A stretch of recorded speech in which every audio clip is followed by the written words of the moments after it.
မင်္ဂလာပါနေ့စဉ်တော့သုံးနေကြတဲ့ coffee တစ်ခွက်ရဲ့နောက်ွယ်မှာကဘာငယ်လေးတစ်ခုရှိနေတယ်ဆိုတာကိုသိပါသလားဒီနေ့မှာတော့အဓိက coffee စိတ်၄မျိုးအကြောင်းကိုအတူတူစူးစမ်းလေ့လာသွားကြမှာဖြစ်ပါတယ်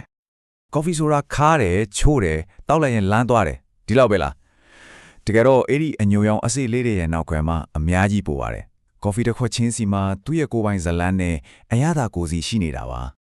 ကဘာကော်ဖီဈေးကွက်ချီတစ်ခုလုံးကိုချုပ်ကင်ထားကြတာကော်ဖီစစ်အမျိုးအစားနှစ်ခုတည်းပဲတဲ့ယုံနိုင်ကြပဲလားအဲ့ဒါတွေကတော့ Arabica နဲ့ Robusta ပါပဲကဲသူတို့အကြောင်းကိုအရင်ဆုံးအသေးစိတ်လေ့လာကြည့်ကြရအောင်ဟုတ်ပြီဒါဆိုရင်အဲ့ဒီကဘာကော်ဖီရဲ့90%ကျော်ကိုနေရာယူထားတဲ့နာမည်ကြီးကော်ဖီစစ်နှမျိုးအကြောင်းအရင်ဆုံးစလိုက်ကြအောင်သူတို့နှစ်ခုရဲ့အဓိကခြားနာချက်ကိုဒီလိုလေးမြင်အောင်ကြည့်လိုက်အောင် Arabica ကလေအရသာကိုတင်းတင်းမမေ့ဖန်တီးတဲ့အမှုပညာရှင်ကြီးတယောက်လိုပဲ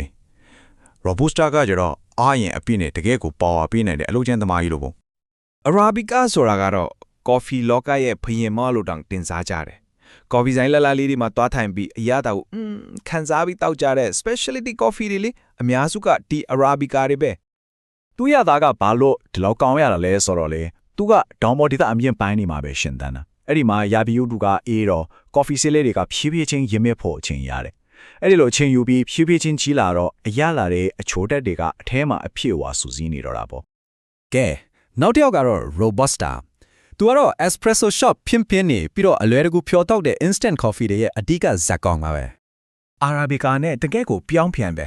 Robusta ကအမြင့်ပေနဲတဲ့နေရာတွေမှာကြီးထွားတယ်အရသာကလည်းပိုပြင်းတယ်ပိုခါတတ်တယ်ပါစက်ထဲမှာခံစားရတဲ့အလေးချိန် body ပေါ့အဲ့ဒါကလည်းပိုပြီးပြေးပြေးဝဝရှိတယ် espresso ဖြိုလိုက်ရင်အပေါ်မှာရွှေညိုးရောင်အမြုပ်လွှာလေး cream ထူးထူးလေးချစ်သွားတာကသူ့ကျေစုကြောင့်ပဲဟုတ်ပြီအရသာတွေစိုက်တဲ့နေရာတွေကွာတာတော့ဟုတ်ပြီဒါပေမဲ့ coffee တောက်တဲ့သူအများစုအဓိကသိကျင်တဲ့အချက် caffeine ဓာတ်အဲ့ဒီမှာတို့နှစ်ခုဘလောက်တောင်ကွာသွားလဲဆိုတော့ကြည့်လိုက်အောင်ကြည့်လိုက်တာနဲ့ရှင်းနေလေ Robusta မှာပါတဲ့ caffeine ဓာတ်က Arabica ထဲနှစ်ဆကျော်တော့များနေတာဒါကတော်တော်စိတ်ဝင်စားဖို့ကောင်းတယ်ဘာလို့လဲဆိုတော့ဒါကသူ့ရဲ့တဘာဝအတိုင်းကိုကာကွယ်တဲ့စနစ်တစ်ခုဖြစ်နေလို့ပဲအမြင်ပေးနေတဲ့နေရာတွေမှာပိုးမွှားတွေပို့ပေါ်တယ်လေအဲ့ဒီတော့ Robusta ပင်တွေကကဖေင်ဓာတ်ကိုတဘာဝပိုးတာဆေးလိုမျိုးပို့ထုတ်ပြီးသူ့ကိုသူကာကွယ်ရတာကဲကော်ဖီလောကရဲ့ထိပ်သီးနှစ်ယောက်အကြောင်းတော့တီးသွားပြီအခုဇလန်ရဲ့နောက်တစ်ပိုင်းကိုတွားရအောင်လူသိမသိသေးတဲ့ဒါပေမဲ့အရန်ကိုထူးခြားစံပြတဲ့ကော်ဖီဆေးတွေချမ်းပေါ့အခုပြောမယ်ကော်ဖီဆေးနှမျိုးကလည်းတော်တော်ရှာတယ်ဘလောက်အထိလဲဆိုရင်ကပတ်ကော်ဖီထုတ်လို့မှုစုပေါင်းရဲ့100ခိုင်နှုန်းတော့မပြေဘူးဒီလိုရှားပါတာကြောင့်ပဲသူတို့ပိုပြီးစိတ်ဝင်စားစရာကောင်းတာပထမတစ်မျိုးက Liberica သူ့ရဲ့ရာသားကလေပုံမှန်တောင်းနေကြကော်ဖီတွေနဲ့လုံးဝမတူဘူးကွဲထွက်နေတာစွန်စားရတာကြိုက်တဲ့ကော်ဖီချစ်တူတွေရဲ့တော့ဒါကတကယ့်ကိုအတွေ့အကြုံတစ်တကူဖြစ်စေမှာသိချတယ်သူ့ရစားကိုစိတ်ထဲမှာမြင်အောင်ကြည့်လိုက်ကမီခိုနတ်လိုတစ်သားနတ်လိုမျိုးနဲ့အတူပန်းညံနတ်ပိန်နေသည်လိုအသီးနတ်တွေရောရပ်နေတဲ့ရသားမျိုး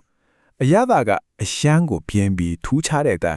သူချီပဲတီးတန်းတောက်တာတဲ့တီထွင်ဖန်တီးတတ်တဲ့ coffee ဖြော်စပ်သူတွေက blend တွေထဲမှာထူးခြားတဲ့ character တခုပေါင်းထည့်ချင်တဲ့ကသုံးကြတယ်နောက်ဆုံးတစ်မျိုးကတော့ Excelsa ပါ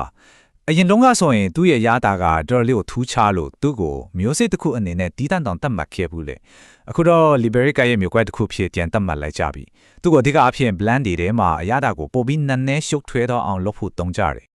Excelsa ကဘာလို့ပြီးလဲဆိုတော့အချင်းတက်ဆူဆူလေးနဲ့အသီးအရတာကိုပေါင်းဆက်ပေးပြီးcoffee တစ်ခွက်ရဲ့အရသာကိုအလွာတဲ့အများကြီးဖြစ်သွားအောင်ဖန်တီးပေးတယ်။သူ့ကို blender ထဲလိုက်ပြီးဆိုရင်တောက်လိုက်တဲ့အချိန်မှာအစမှအရသာတစ်မျိုး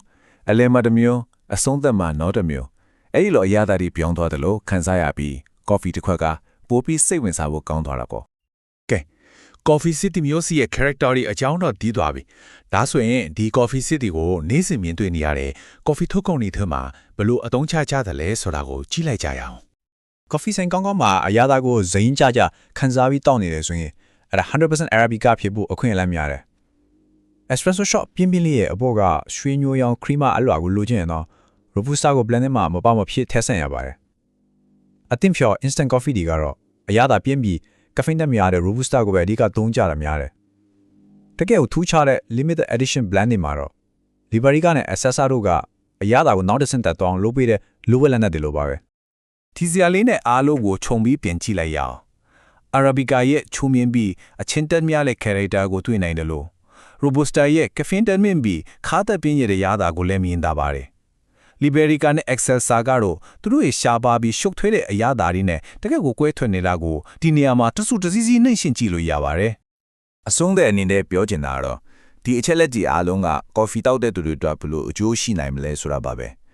ဒီလိုဘဟုတူတော်တွေတီးထားခြင်းအပြင်ကိုယ်တကယ်ကြိုက်နေတဲ့အရာသားမျိုးကိုပို့ပြီးတော့နားလည်ပြီးရွေးချယ်နိုင်လာမှာပါ ဒါကြောင့်အဓိကမှတ်ထားရမှာကကော်ဖီဆိုတာအားလုံးတပုံစံတည်းမဟုတ်ဘူးဆိုတာပါပဲကော်ဖီစိတ်တစ်စိတ်ချင်းစီမှာသူ့ရဲ့ကိုယ်ပိုင်အရာသာသူ့ရဲ့ကိုယ်ပိုင်စရိုက်လက္ခဏာရှိနေပြီးရှာဖွေတွေ့ရှိဖို့စောင့်နေပါတယ်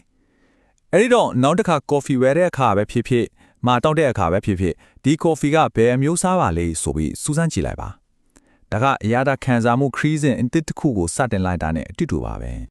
ကဲကော်ဖီရဲ့မျက်နှာလေးမျိုးကိုတီးသွားပြီဆိုတော့နောက်တစ်ခါကော်ဖီတောက်မယ်ဆိုရင်ဘယ်မျိုးစားကိုစမ်းပြီးစူးစမ်းလေ့လာကြည့်ကြပါလဲဒီမေကွန်းလေးနဲ့ပဲဆုံးသက်လိုက်ပါစေနောက်ထပ်ကော်ဖီအတွေ့အကြုံတက်တဲ့အတစိတ်လောက်ရှားစရာဖြစ်စေမလို့မျှော်လင့်ပါတယ်